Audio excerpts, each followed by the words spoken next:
Happy Monday, Brain Trust. I hope you guys are having an awesome start to the week. Have you ever thought about like if you were going to start a business, how would you get people interested in it initially? Like if people weren't aware that you were offering this product, would they be comfortable paying for it right out of the gate? This is what we're going to talk about in this segment. I have a successful advisory business called Win Sprint Capital. And part of my growth journey in that role is learning how do I attract business? How do I market myself? And this is especially relevant for you guys thinking of starting a consulting business or an advisory business or some sort of coaching business. But before you've built a name for yourself, you really do have to kind of put yourself out there so that people begin to trust you and think that you have a track record and you get more referrals.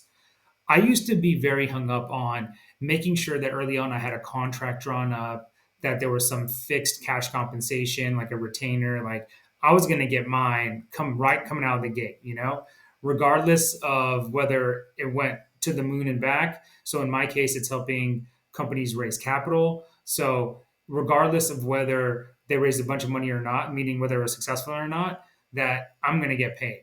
But the fact of the matter is, many times you have to show before you can ask.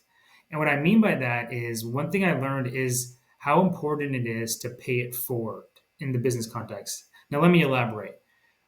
Before you have a track record, how are people going to feel comfortable to actually buy your services, right?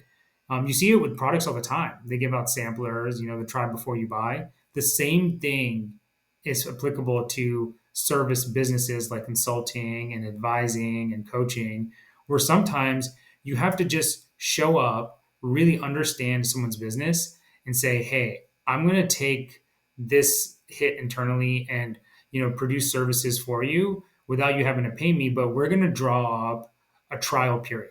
And then basically after that trial period, it converts to paid.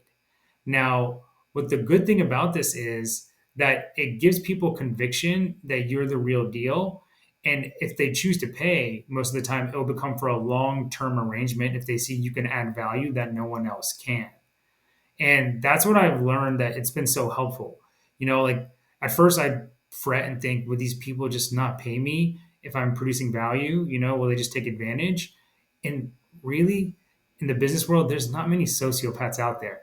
People are pretty rational, right? That's how they got into business. So they tend to remember when someone does them a favor and want to pay them back, mainly because it enhances their reputation and it makes it so that they can be known as that type of business partner.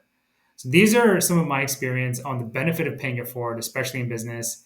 What about you guys? I want to hear your thoughts. Feel free to drop them in the comment and hit subscribe if you like this video.